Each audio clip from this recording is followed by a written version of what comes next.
GC के digital platform पर आप सभी का पुनः एक बार स्वागत है। आज हम लोग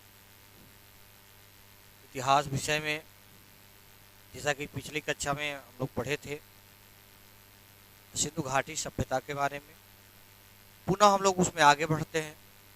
आज हम लोग पढ़ेंगे सिंधु घाटी सभ्यता के चरण, यानी जो सिंधु घाटी सभ्यता है उस सिंधु घाटी सभ्यता को कितने चरणों में बांटा गया है, और चूंकि यह जानना भी आवश्यक है।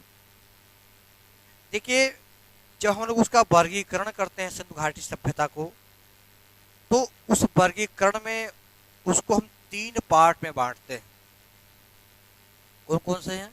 देखिए, पहला जो पार्ट है यह 3300 ईसा पूर्व से लेकर के 2600 ईसा पूर्व तक, जिसको प्रारंभिक हड़प्पाई सभ्यता, यानी प्रारंभ में जो हड़प्पा की सभ्यता है उस सभ्यता को हम लोग जानते हैं।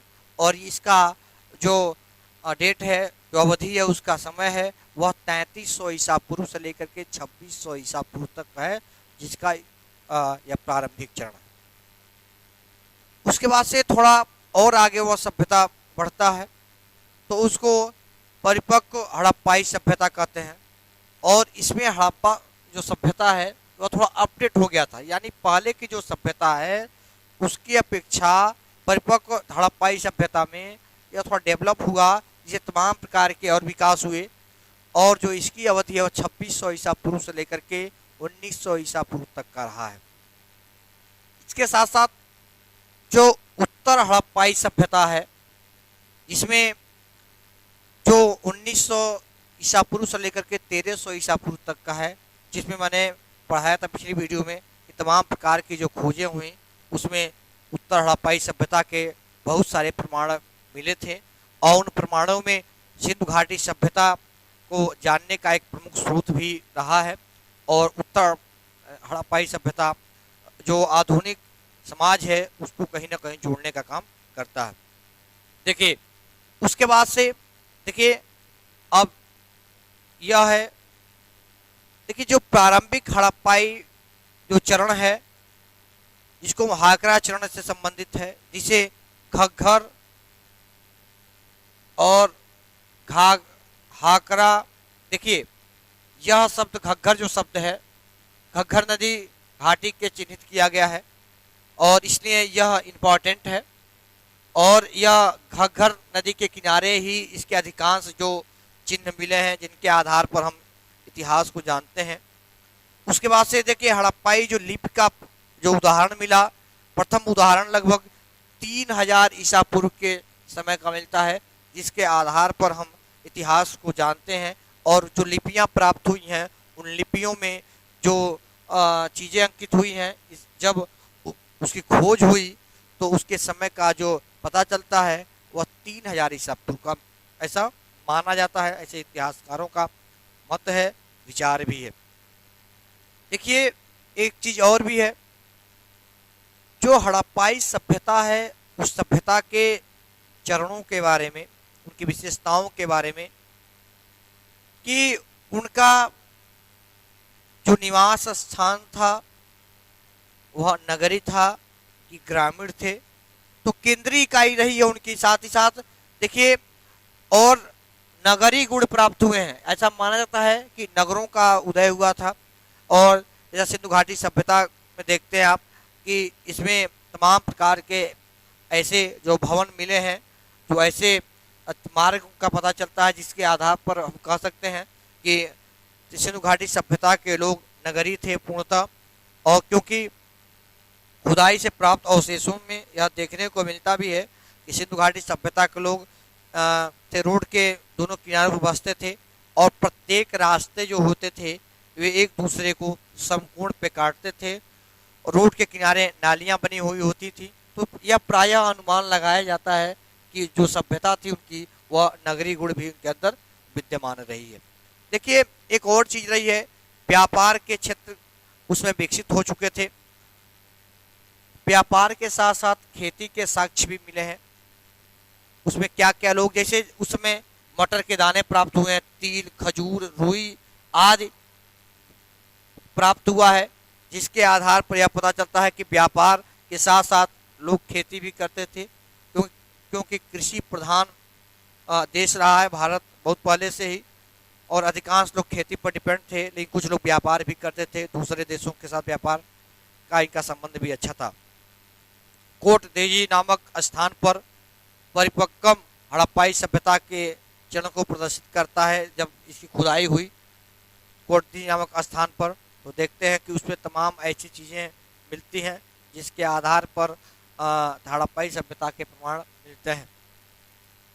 देखिए, इसके साथ साथ एक और चीज़ रही है, वह यह है कि 2600 ईसा पूर्व तक सिंधु घाटी सभ्यता परिपक्व अवस्था में प्रवेश हो चुकी। यानी देखिए, परिपक्व सबसे इम्पॉर्टेंट है, यानी यह माना जाता है कि परिपक्व हड़प्पाई सभ्यता रही है।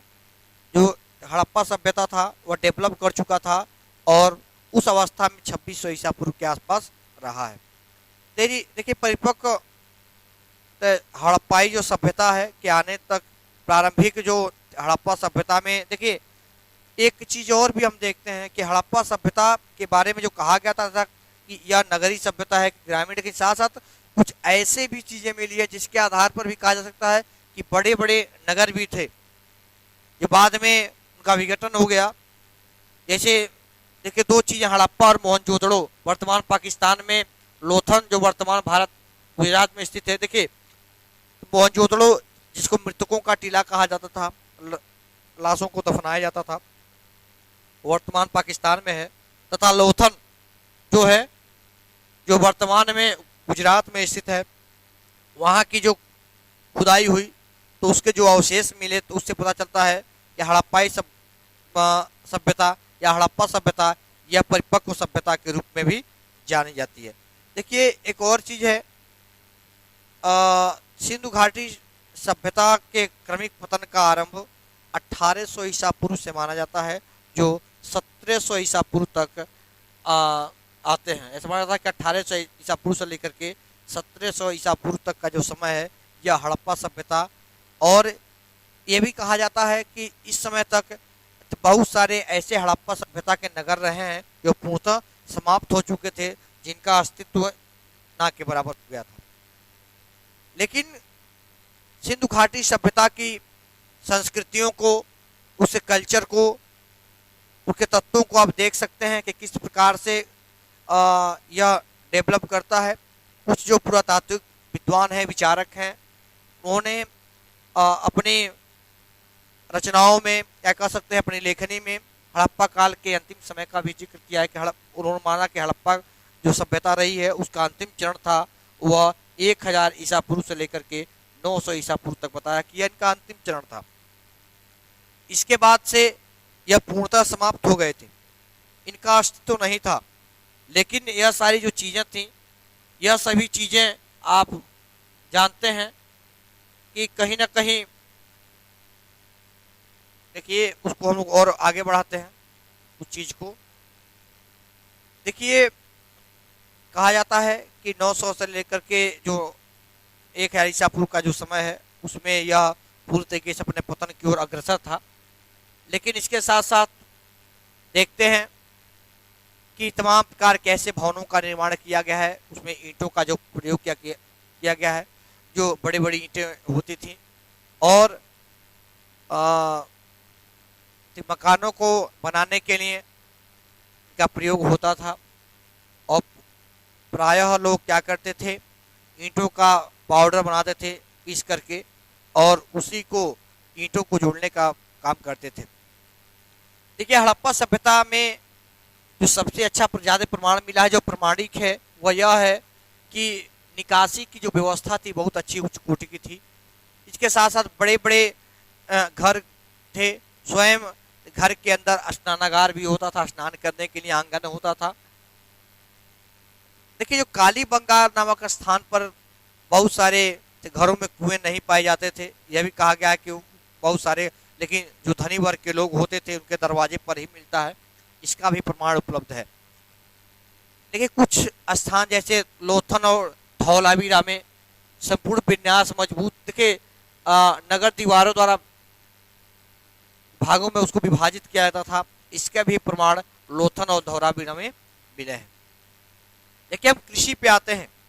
हड़प्पा सभ्यता की जो कृषि रही है और उसके जो व्यापार रहे हैं, कृषि और व्यापार के बारे में हम लोग जानेंगे। इसके पहले कुछ और चीज़ों को भी हम समझ जाएं कि सबसे बड़ी चीज़ यह है कि जो मकान होते थे वह छोटे छोटे होते थे, कुछ का बड़ा होता था, ये भी आप जानते हैं।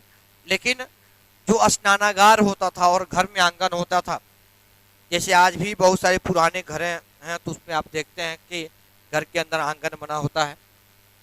लेकिन पहले जो स्नानागार होता था, स्नानागार सबके यहाँ नहीं बन पाता था। जो कहीं ना कहीं समाज में जो लोग प्रभावशाली होते थे, या कह सकते हैं आप कि जो लोग धनी होते थे, उनके घरों में ही स्नानागार होता था। देखिए कुओं के बारे में कहा था कि घर के ठीक सामने एक कुआं होता था, एक चबूतरा बनाया जाता था। लोग क्या करते थे, उस पे उस चबूतरे पर स्नान करते थे, साथ साथ वहाँ से पानी निकालते थे। तो उसके भी जो प्रमाण हैं, उसके भी प्रमाण जो हैं वह कालीबंगा के जो स्थल है उसकी खुदाई जब हुई तो उससे तमाम ऐसी चीज़ें हैं जो उससे प्राप्त हुई हैं। तो इस आधार पर हम लोग देखते हैं कि तमाम प्रकार के जो अवशेष हैं, उन अवशेषों के आधार पर हम प्राचीन सिंधु घाटी सभ्यता, हड़प्पा सभ्यता के विषय में, मोहनजोदड़ो की सभ्यता के बारे में हम जानकारी प्राप्त करते हैं। तो हमने यहाँ तक पढ़ा। उसके बाद एक कृषि और अर्थव्यवस्था, यानी सिंधु घाटी सभ्यता में कृषि किस प्रकार से थी, अर्थव्यवस्था किस प्रकार से था, इसको हम लोग, और धर्म किस प्रकार से था और कैसे उसका पतन हुआ, इसके बारे में हम लोग नेक्स्ट क्लास में जानेंगे। कि चूँकि कृषि और अर्थव्यवस्था एक दूसरे से जुड़ी हुई हैं, तो आज का जो टॉपिक रहा है, यह टॉपिक सिंधु घाटी सभ्यता के अंतर्गत जो सा काल निर्धारण किया गया था और जो उसमें जो भी चीज़ें प्राप्त हुई हैं, उन चीज़ों को आप इसके बारे में बताया गया है। आज के लिए बस इतना ही। कल नए वीडियो के साथ आप लोगों को मुलाकात होगी। तब तक के लिए धन्यवाद।